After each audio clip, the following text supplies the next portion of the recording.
보충 질의를 드리겠습니다. 아까 같은 취지의 연장선상의 이야기들인데요.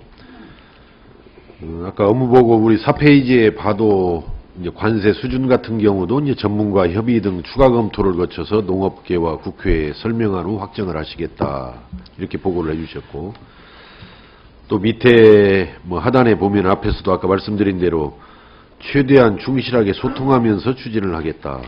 또 정부가 의지와 책임감을 가지고 발전시켜 나갈 계획이다, 이렇게 말씀을 해주셨는데, 저는 이번에 우리 농식품부의 태도, 특히 농식품부를 넘어서 우리 정부의 어떤 태도나 입장이 굉장히 중요한 때라고 생각합니다.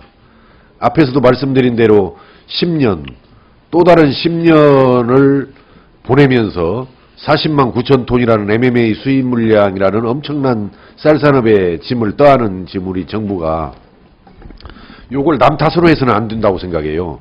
이건 우리 농정당국이 그동안 잘못을 했기 때문에 우리 쌀산업에 이렇게 기형적인, 치명적인 영향을 가져올 일을 20년째 끌고 왔구나라는 그런 반성과 참회 속에서 새로운 어떤 농정을 추진해 나가는 패러다임을 찾아내야 된다, 앞으로는.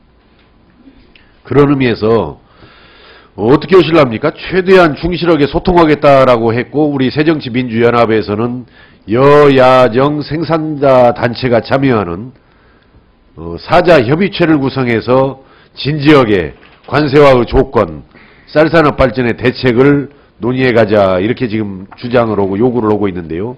거기에 대한 입장을 말씀해 주시기 바랍니다. 예, 그동안에 저희들 나름대로는 그 소통을 정말 진정성을 가지고 하려고 애를 썼다고 봅니다. 많은 분들께서 지금 우리가 쌀을 더 이상 관세와 유예해서는 안 된다 하는데 공감해 주시는 것, 그 점도 그런저런 노력에 영향도 좀 있지 않나, 이런 생각을 가지고 있습니다. 지금 이제 그런 공감대를 바탕으로 앞으로 우리는 원칙적으로 관세하러 가겠습니다. 이제 이런 얘기를 하나 했고요. 그 다음에 필요한 것은 관세율은 어떻게 하고 대책은 뭘 만들 거냐 하는 건데, 관세율은 법에 정해진 공식이 있기 때문에 이것을 우리가 의견을 10명이 아니라 100명, 1000명이 의견을 모은다고 해서 거기서 합의를 한다 해서 결정이 될 수 있는 게 아니다, 이런 겁니다. 그렇기 때문에 이 부분에 대해서는 관세율을 여러 가지, 이 부분은, 장관님 지금 시간 관계상 이제 충분히 나중에 또 대화를 하시기로 하고요. 예. 그래서 그 부분에 대해서는 여야정 생산자 단체가 참여하는 어떤 사자협의체, 저는 필요하다고 봐집니다. 그래야 최대한 충실하게 소통하겠다라는 농림부의 이 업무 보고가 그냥 수사적인 표현이 아니다, 의지가 있다, 이렇게 봐질 수 있기 때문에 그것에 대해서 분명하게 입장을 한번 밝혀주시고. 관세율은 예를 들자면은 여러 사람의 의견을 모을 대상은 아닌 것 같고요. 대책을 마련함에 있어서는 저는 농업인들하고 폭넓게 이런 무슨 필요하다면은 기구를 만들겠습니다. 그래서 장관님 죄송합니다만은 시간 관계상 아까 그 쌀 관세율도 이게 검증의 대상이냐 협상의 대상이냐라는 여러 의원님들 질의도 있었고 답변이 있었습니다만은, 저는 이건 엄격한 의미에서 검증은 검증 대상이 아니고 결국 협상 대상이다라고 봐지는 것이, 도대체 어느 나라의 어느 시점에 어느 지역의 쌀값을 외국 쌀값으로 정하고 국내 쌀값을 선택하느냐에 따라서 관세 상당치가 틀려지는 거 아니겠어요. 그렇기 때문에 결국은 이건 검증의 문제라기보다는 저는 협상의 문제다라고 봐지기 때문에 최대한 관세율을 정해나가는 과정에서도 생산자 단체의 의견을 충분히 수렴할 수 있는, 입장을 반영할 수 있는, 이게 정부가 오히려 더 아까 적극적으로 소통하겠다라는 그런 취지에도 부합이 되고, 나중에 우리 농림부의 책임을 면할 수 있는 길이기도 하는 길이에요, 그 길이. 어떻습니까? 예, 의견을 수렴해라, 이런 점에 대해서는 전적으로 공감을 하고요. 적극적으로 의견 수렴하도록 하겠습니다. 다만 그것을 지금 상황에서 협의체, 합의체 이렇게 해가지고 운영을 하는 데는 저희들이 해야 될 일들이 많이 있기 때문에. 그러니까 이렇게 생각하세요. 이거 여기다 생산자 단체 야당 집어넣으면 머리 아프고 복잡하겠다, 이렇게만 생각하지 마시고 적극적으로 집어넣어서 적극적으로 의견을 수렴하면서 책임도 나눠 갖는 이런 어떤 농정 패러다임으로 전환이 이제는 쌀 관세화 시점에서는 절실하다.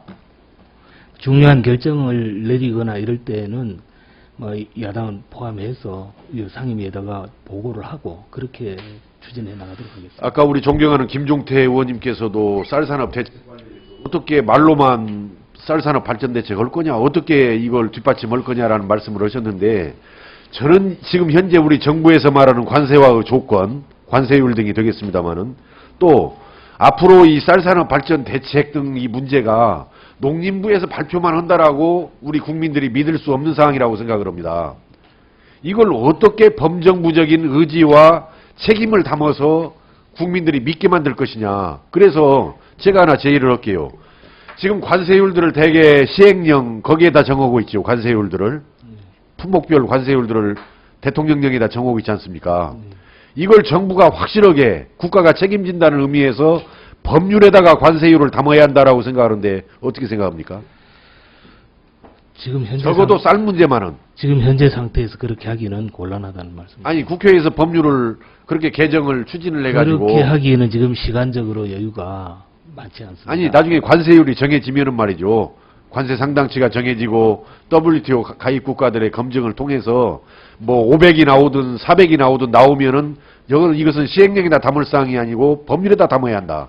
적어도 다른 품목은 몰라도 우리 국민의 주식이자 역사성을 감안한 이 쌀의 경우에는 법률에다 담아서 국민들을 안심을 시켜야 한다. 농업인들을 믿게 만들어야 한다라고 생각하는데 어떻게 생각합니까? 그 점에 대해서는 우리가 이제 수정 이제 관세율에 대해서 마지막에 어떤 그 검증 절차를 마쳐가지고 확정될 때에는 그것은 지금 현재 어떻게 됩니까? 그걸 우리 지금 국회의 비준 동의를 지금 받겠다는 것이 그게 법에 반영을 한다는 것 아닌가요? 아니 국회 비준 동의 문제는 또 별개의 문제고요. 의원님, 저 관세율 이런 부분들은 대한민국 품목이 굉장히 많지 않습니까? 쌀만 특별하게 별도 법을 갖고 있다는 것이 아니 쌀이 갖는 우리나라의 역사성, 상징성, 중요성을 강조하다 보면은 이 쌀만이라도 관세율을 법률에다 집어넣자 이 말이에요. 근데 제가 이런 말씀 드리는 게 좀 적절치 않을 수도 있는데요. 그 품목 재배하는 사람들은 자기 품목이 다 중요하다 그럽니다. 그러면 아마 모르긴 몰라도 다양한 또 법들을 또 요구하는 제가 이 수가 있고, 말씀을 드리는 것은 물론 품목 간에도 균형도 맞고 형평도 맞고 다른 게 미치는 영향도 고려를 해야 되겠지만 그만큼 말로만 쌀산업 발전 대책을 찾아서 걱정 없이 농사 지을 수 있도록 하겠다. 이렇게 해서는 안 된다라는 거. 어떻게 그 대책을 책임있게 지킬 것이냐, 담보를 어떻게 할 것이냐, 이 부분에 대해서 어떤 방식을 고민하고 계십니까, 농림부에서는? 의원님 걱정하시는 부분은 충분히 압니다. 아는데. 아니, 알기만 해가지고 안 돼. 이제는 좀 국민들 안심을 시켜야 한단 말이죠. 그렇다 해가지고 그걸 예. 관세, 쌀만 가지고 별도 관세율 법을 만든다는 것은 전체적인 뭐 체계라든지 뭐 그런 거 봐서는 좀 적절치는 않다. 저희들이 판단하고 있습니다. 그 부분은 저희들이 이제 이렇게 관세율을 결정하고 이런 그 대책을 만들어서 발표하고 이럴 때에 농업인들이 우려하시는 이런 부분들에 대해서 좀 더 신뢰감을 줄 수 있는 그런 방법이 어떤 건지에 대해서는 그걸 뭐 법으로 만들거나 이렇게 아니라도 지금 현재도 이게 정부의 결정 사항으로 제가 비록 발표를 하더라도 이것은 정부의 발표이기 때문에 그것은 그런 의미는 가지고 있습니다만은 조금 그런 방안들에 대해서는 검토를 좀 더 해보도록 하겠습니다. 예.